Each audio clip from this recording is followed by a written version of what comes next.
لگا کر دھو لیں تو اس کی اجازت ہو سکے گی۔ یہ فرماتی ہیں کہ انہوں نے کوئی کمیٹی ڈالی تھی، ان کو 14 لاکھ روپے ملے ہیں، شوہر یہ کہتے ہیں کہ مجھے ایک جگہ خریدنی ہے، مجھے دے دو تو میں کچھ عرصے بعد 5 لاکھ زیادہ کر کے تمہیں دے دوں گا، کیا حکم شرع ہوگا؟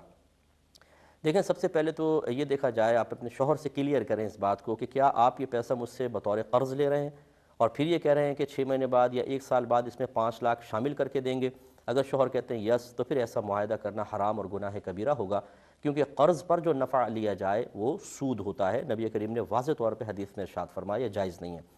اور اگر آپ کے شوہر کہتے ہیں یا آپ شوہر سے یوں پوچھیں کہ کیا آپ یوں چاہ رہے ہیں کہ میں 14 لاکھ دوں، آپ بھی تھوڑا بہت پیسہ ملائیں، اس کا پلاٹ خرید لیں، پھر کچھ عرصے بعد اس کو پروفٹ کے ساتھ بیچیں، وہ پروفٹ جو آئے اس میں سے آپ مجھے حصہ دیں۔ اگر شوہر کہتے ہیں کہ ہاں ایسا ہی ہے تو پھر ان کی ایک تصحیح ضروری ہے کہ جب آپ پیسہ انویسٹ کرتے ہیں کسی چیز میں اور پروفٹ طے کرتے ہیں تو وہ فکس رقم میں نہیں ہوگا بلکہ وہ پرسنٹس میں ہوگا۔ مثلا آپ یہ کہیں کہ یہ آپ 14 لاکھ لیں، آپ بھی تھوڑا بہت پیسہ ملائیں، جگہ لے لیں، پھر کچھ عرصے بعد جب اس کو سیل آؤٹ کریں جتنا بھی نفع ہوگا اس کا 50% میرا، مثلا 50% آپ کا، یا 60% میرا، 40% آپ کا۔ اب وہ 60% شاید 5 لاکھ بن جائے، شاید 5 لاکھ سے بھی زیادہ بن جائے، وہ آپ کی قسمت ہے، لیکن پرسنٹس کے اندر نفع طے ہونا چاہیے۔ خلاصہ کلام یہ ہے کہ قرض کے طور پہ اگر آپ دے کر نفع لیں گے تو حرام ہے، اس کو باقاعدہ انویسٹمنٹ کریں، آپ ان کے ساتھ یعنی شرکت کریں، معاہدہ کریں اور پھر پروفٹ کو پرسنٹ کے اندر طے کریں۔ اگر شوہر اس پہ راضی ہوں تو پھر یہ آپ کے لیے بالکل صحیح ہوگا اور نفع بھی حلال ہوگا۔ ویسے مطلب یہ قرضے کے طور پر اگر آپ دینا چاہیں تو پھر اس پہ پروفٹ بالکل نہیں لے سکتی ہیں، آپ شوہر کو دیں،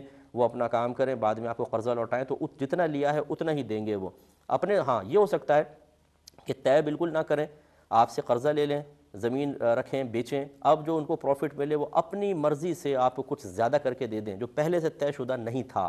یہ سنت رسول ہے۔ نبی کریم صلی اللہ علیہ وسلم نے کسی بنا پر کسی سے کچھ قرض لیا، جب آپ لوٹانے لگے تو صحابہ سے فرمایا ان کو اس قرض سے زیادہ دے دو۔ تو یہ جو قرض لوٹاتے ہوئے اپنی طرف سے جو پہلے سے طے شدہ نہ ہو یہ ضروری ہے، اگر کچھ زیادہ ہم دیتے ہیں قرض خواہ کو تو یہ سنت رسول ہے، اس میں کوئی حرج نہیں ہوگا۔